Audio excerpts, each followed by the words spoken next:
ఇప్పుడు నేను ఆ వ్యాంప్ క్యారెక్టర్లు చేసినందుకు బాధపడేదంటే నేను చెప్పాను ఆల్రెడీ మీకు ఈ విషయంలోనే. ఈ వైఎస్ఆర్సీపీ నుంచి వాళ్ళని కొంతమందిని బహిష్కరించారని పేపర్ కూడా స్టేట్మెంట్ వచ్చింది. కాకపోయినా కొంతమంది ఒకసారి పోలీస్ స్టేషన్ నుంచి కూడా ఫోన్ వచ్చింది నాకు, ఉయ్యూరు పోలీస్ స్టేషన్ సంథింగ్ ఎవరో, ఇలాగే చాలామంది ఎమ్మెల్యేలను వాళ్ళు ఇబ్బంది పెడుతున్నారు. వాళ్ళు ఒక టీం ఉంది, వేస్ట్ టీం అన్నమాట, వర్స్ట్ టీం అది. ఆ వర్స్ట్ టీం పని ఏం లేదనమాట. ఎవరైనా ఎవరికోసమైనా పైకి వస్తారు వీళ్ళు, వాళ్ళ పని చేస్తారు వీళ్ళు అంటే వాళ్ళ మీద బురద జల్లడం వాళ్ళ పని, వాళ్ళ పర్సనల్ ఏమున్నాయని తీస్తారనమాట. అలా చేస్తున్నారు వీళ్ళు.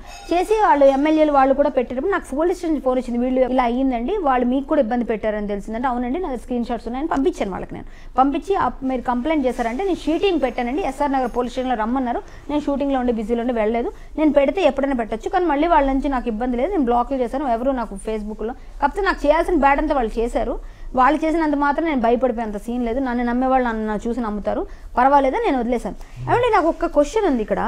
వైఎస్ఆర్సీపీ వాళ్ళు అంటే నేను ఒక పవన్ కళ్యాణ్ గారిని అప్రోచ్ అయ్యి కలిశాను, నేను ఎందుకు కలిశానని వాళ్ళకి తెలియదు పాపం. తెలిసినా తెలియకపోయినా ఏదైనా ఒక అమ్మాయిని అలా మాట్లాడకూడదు, వరస్ట్ అంటే వల్గర్ లాంగ్వేజ్తో మాట్లాడారు వాళ్ళు నా క్యారెక్టర్కి. అంటే ఏదో వాళ్ళు నేను చేసిన క్యారెక్టర్స్కి సేమ్ ఇలా నేను చెప్పలేను, నేను మాట్లాడలేని భాషలో మాట్లాడారు వాళ్ళు. అవన్నీ నాకు బాధగా ఉంటాయి, ఎందుకంటే మనం హరికథ అవన్నీ దేవుడి గురించి మాట్లాడేటప్పుడు ఇవన్నీ వింటే అయ్యో ఇలాంటి చండాలం అంతా వింటున్నాను, ఇలాంటి పరిస్థితికి వచ్చాను నేను సినిమాలోకి రాబట్టి అని ఫీల్ అవుతాను కదా. నాకు ఒక డౌట్ అండి, వైఎస్ఆర్సీపీ వాళ్ళే చేశారన్నది క్లియర్గా నా దగ్గర ఉన్నాయి కాబట్టి నేను చెప్తున్నాను. అంటే వాళ్ళకి పాపం జగన్ గారికి సంబంధం ఉండకపోవచ్చు. ఇంకొకటి ఏంటంటే రోజా గారు నాకు చాలా మంచి క్లోజ్, రోజా గారు చాలా మంచి ఫ్రెండ్, ఆవిడ మంచి మంచి ఆవిడ నా ఫ్యాన్. ఒకవేళ అబ్బా అంటారు ఆవిడ నన్ను చూడగానే, చాలా బాగా మాట్లాడుతుంది ఆవిడ నన్ను చూడగానే, హాయ్ హలో అబ్బా అని భలే ఉంటుంది డైలాగ్, అబ్బా పెండేసా అంటారు ఆవిడ ఫస్ట్ డైలాగ్ అదే. మొన్న రాజా ది గ్రేట్లో కూడా సరస్వతి గారు అని ఆవిడే అంటారు ఫస్ట్ నన్ను. ఆవిడంటే నాకు ఎటువంటిది లేదు, ఆవిడంటే నాకు చాలా అభిమానం, కానీ ఆవిడ నేను అనట్లేదు పర్సనల్గా, వైఎస్ఆర్సీపీ వాళ్ళకి అడుగుతున్నా. రోజా గారిని ఏమనట్లేదు, రోజా గారికి ఏం సంబంధం లేదు ఇందులో, ఆవిడకి తెలియదు కూడా పాపం, ఆవిడకి తెలిస్తే ఆవిడ తిడతారు కూడా వాళ్ళని.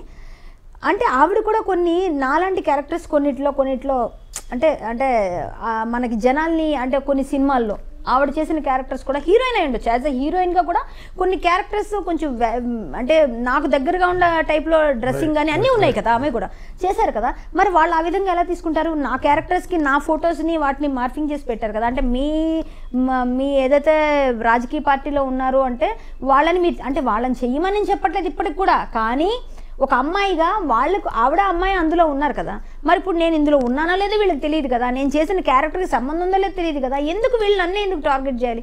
అలా అంటే ఆవిడ చేశారు, సీతారత్నం గారు అబ్బాయిలో ఆవిడ చేసిన క్యారెక్టర్స్ కొన్ని సినిమాల్లో ఉన్నాయి, ఆవిడకి హీరోయిన్ అండి, ఆవిడ చేశారండి. అంటే నేను నా లెవెల్కి నేను చేసిన మంచి క్యారెక్టర్స్ నేను మంచి కూడా చేస్తున్నాను, చెడు ఈ క్యారెక్టర్స్కి పోస్టర్స్ పెట్టి డైరెక్ట్గా ఒక వీడియోలు పెట్టి నన్ను బయట అన్పాపులర్ చేయడం తప్పు కదా.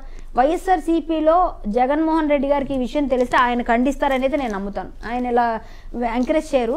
బట్ కొంతమందిని మాత్రం వెలివేశారు, ఆ వెలివేసిన వాళ్ళలో వీళ్ళు ఉండొచ్చు, నాకు చెప్పారు కొంతమంది, నేను కనుక్కున్నాను.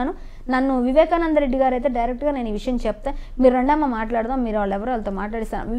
వివేకానంద రెడ్డి గారు నాకు ఎయిర్పోర్ట్లో కలిస్తే ఈ విషయం చెప్దాం అనుకున్నాను. ఆయన అయితే నాకు చాలా మంచిగా మాట్లాడతారు వాళ్ళందరూ. జగన్ గారిని కలుద్దాం ఈ విషయం పైన ఈ స్క్రీన్ షాట్స్ పట్టుకుని అనుకున్నాను, వెళ్ళి కలుస్తాను కూడా ఈ విషయంలో. ఎందుకంటే కొంతమంది ఏం చేయగలరు వీళ్ళు అని ఏదో ఇలా సోషల్ మీడియాలో అన్పాపులర్ చేద్దామని చేస్తారు.